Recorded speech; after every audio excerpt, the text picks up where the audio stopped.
गगन GS study point पर आप सभी का स्वागत है। उत्तर प्रदेश पुलिस भर्ती 2024 के एग्जाम के लिए हम लोग पढ़ रहे हैं टॉपिक वाइज जीके जीएस, जिसमें आज की क्लास में हम लोग पढ़ेंगे सर्वोच्च न्यायालय और उच्च न्यायालय से कुछ महत्वपूर्ण प्रश्नों को, जो कि हमारे यूपी पुलिस एग्जाम के लिए बहुत ही महत्वपूर्ण है। तो आप सभी लोग इस क्लास को ध्यान से देखिएगा और पसंद आए तो गगन जीएस स्टडी पॉइंट चैनल को लाइक शेयर सब्सक्राइब जरूर करिएगा। तो आइए शुरू करते हैं आज की क्लास। आज की क्लास का पहला क्वेश्चन है, कलकत्ता में किस वर्ष एक सर्वोच्च न्यायालय की स्थापना हुई थी? तो इस क्वेश्चन के लिए राइट आंसर हो जाएगा दोस्तों ऑप्शन नंबर बी, जो कि है 1774। तो यहां पर आप लोग ध्यान रखिएगा, कलकत्ता में सन 1774 ईस्वी में सर्वोच्च न्यायालय या सुप्रीम कोर्ट की स्थापना हुई। इसके बाद अगला क्वेश्चन देखिए, क्वेश्चन नंबर 2, और इसमें है भारत में सर्वोच्च न्यायालय की स्थापना कब हुई थी? तो भारत में सर्वोच्च न्यायालय की स्थापना हुई दोस्तों 26 जनवरी 1950 को दिल्ली में। इसलिए इस क्वेश्चन का राइट आंसर हो जाएगा ऑप्शन नंबर बी, जो कि है 26 जनवरी 1950। और भारतीय संविधान में दोस्तों सर्वोच्च न्यायालय या सुप्रीम कोर्ट को दिया गया है भाग 5 में, और आर्टिकल या अनुच्छेद 124 से लेकर 147 तक। और सुप्रीम कोर्ट या सर्वोच्च न्यायालय के पहले मुख्य न्यायाधीश या चीफ जस्टिस थे दोस्तों हरिलाल कनिया,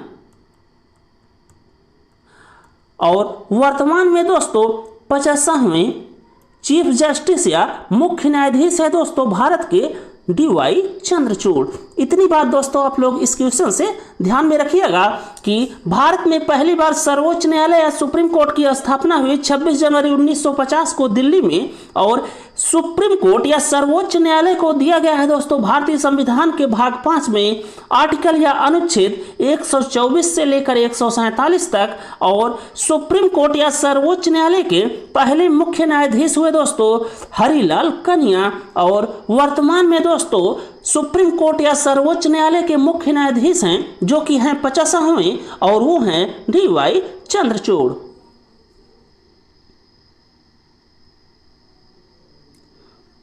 इसके बाद अगला क्वेश्चन है क्वेश्चन नंबर 3, और इसमें है सर्वोच्च न्यायालय या सुप्रीम कोर्ट की कार्यवाही किस भाषा में होती है? तो यहां से आप लोग ध्यान रखिएगा कि सुप्रीम कोर्ट या सर्वोच्च न्यायालय या हाई कोर्ट या उच्च न्यायालय की जो कार्यवाही की भाषा होती है दोस्तों, वो होती है इंग्लिश या अंग्रेजी। तो इस क्वेश्चन के लिए राइट आंसर हो जाएगा ऑप्शन नंबर बी, जो कि है अंग्रेजी।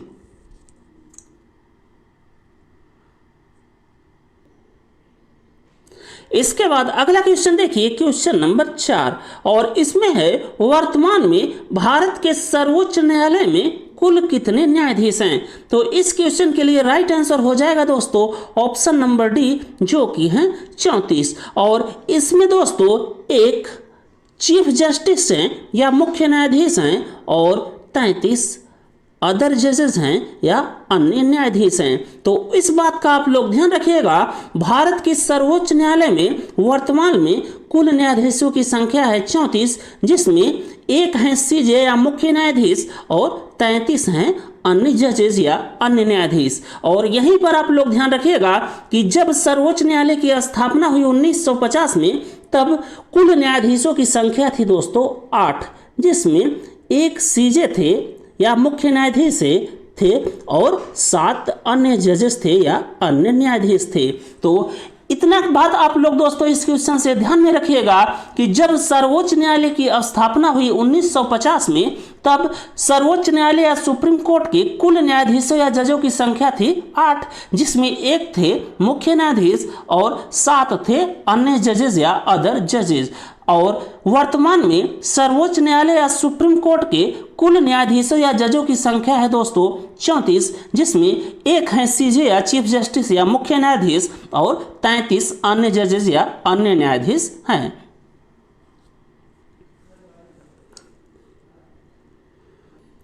इसके बाद अगला क्वेश्चन देखिए, क्वेश्चन नंबर 5, और इसमें है भारतीय संविधान का निम्नलिखित में से कौन सा अनुच्छेद सर्वोच्च न्यायालय से संबंधित है। तो इस क्वेश्चन के लिए राइट आंसर हो जाएगा ऑप्शन नंबर सी, जो कि है अनुच्छेद 124। तो यहां पर आप लोग ध्यान रखिएगा कि भारत की सुप्रीम कोर्ट या सर्वोच्च न्यायालय को दिया गया है भारतीय संविधान के भाग 5 में और अनुच्छेद या आर्टिकल 124 से लेकर 147 तक। इस बात का आप लोग ध्यान रखिएगा।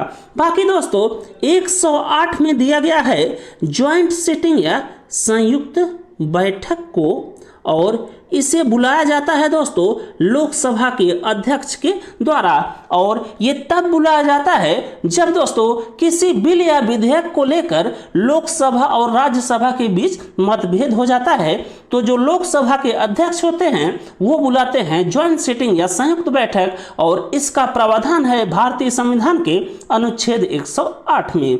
और अनुच्छेद 123 में दोस्तों राष्ट्रपति के द्वारा अध्यादेश जारी किया जाता है, और अनुच्छेद 214 में दोस्तों यह प्रावधान है कि भारत के प्रत्येक राज्य के लिए एक हाई कोर्ट या एक उच्च न्यायालय की व्यवस्था होगी। तो इस क्वेश्चन से आप लोग इन अनुच्छेदों को जरूर ध्यान में रखिएगा।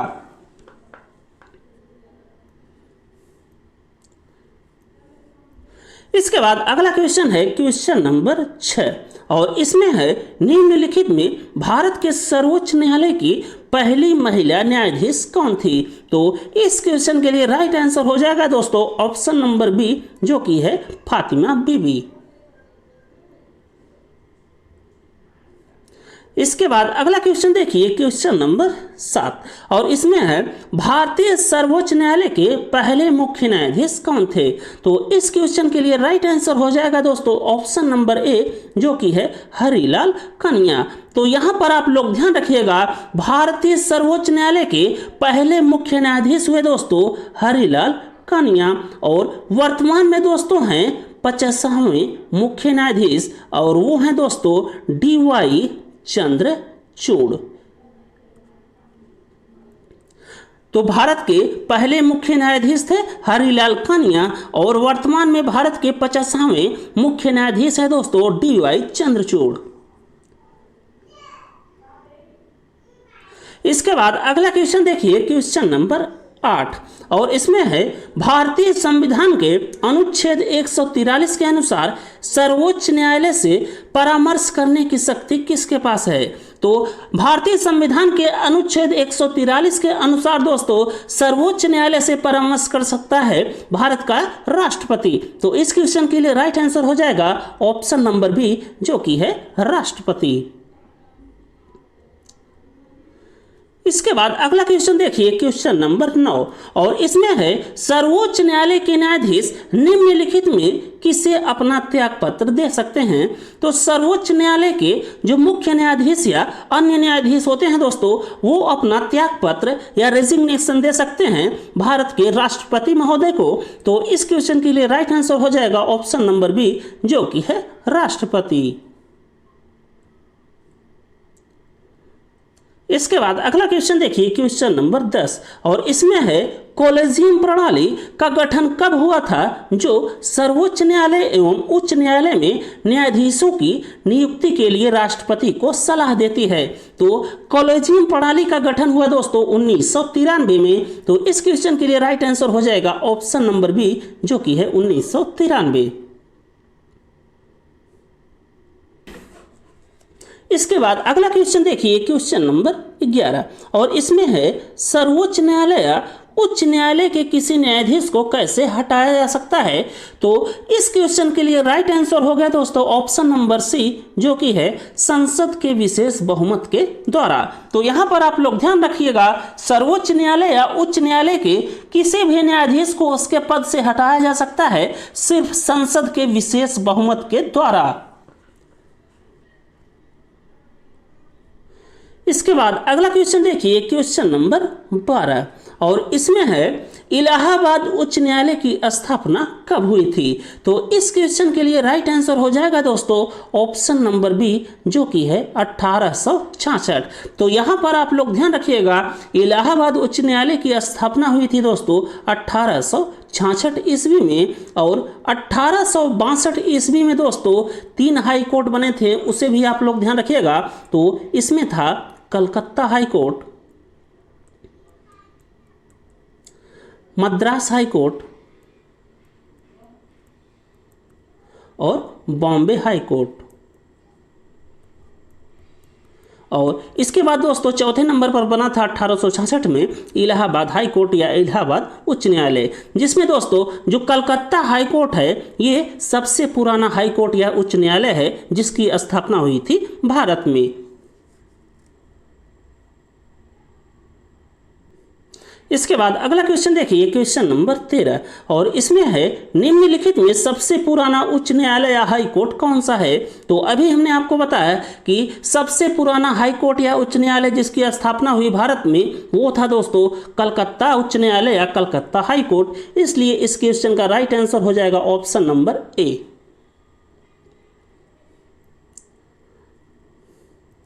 इसके बाद अगला क्वेश्चन देखिए, क्वेश्चन नंबर 14, और इसमें है भारतीय संविधान के किस अनुच्छेद के तहत उच्च न्यायालय को रिट जारी करने की शक्ति प्राप्त है।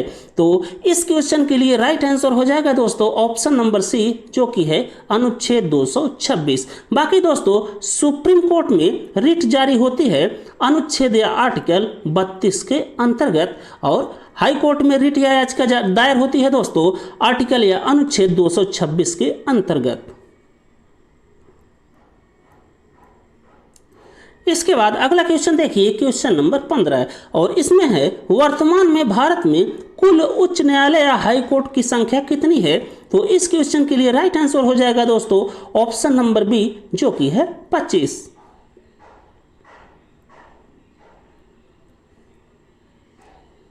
इसके बाद अगला क्वेश्चन देखिए, क्वेश्चन नंबर 16, और इसमें है दिल्ली उच्च न्यायालय की स्थापना कब हुई थी।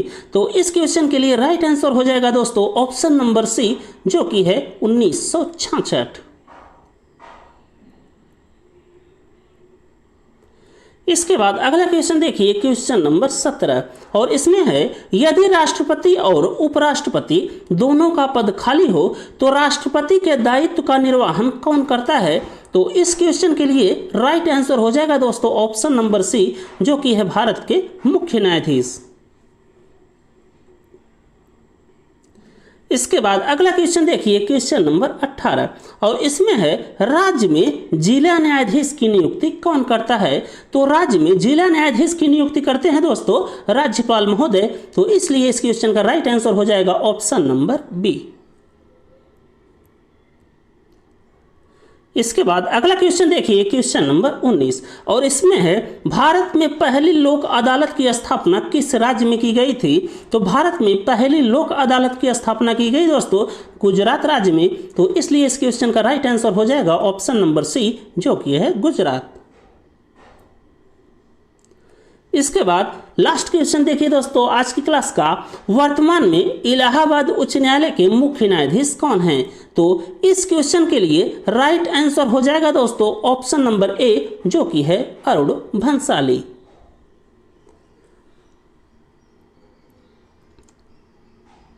तो बस दोस्तों इस क्लास में बस इतना ही। अगर आपको यह क्लास अच्छी लगी हो तो आप सभी लोग गगन जीएस स्टडी पॉइंट चैनल को लाइक कीजिए, शेयर कीजिए, सब्सक्राइब कीजिए। थैंक यू दोस्तों, जय हिंद।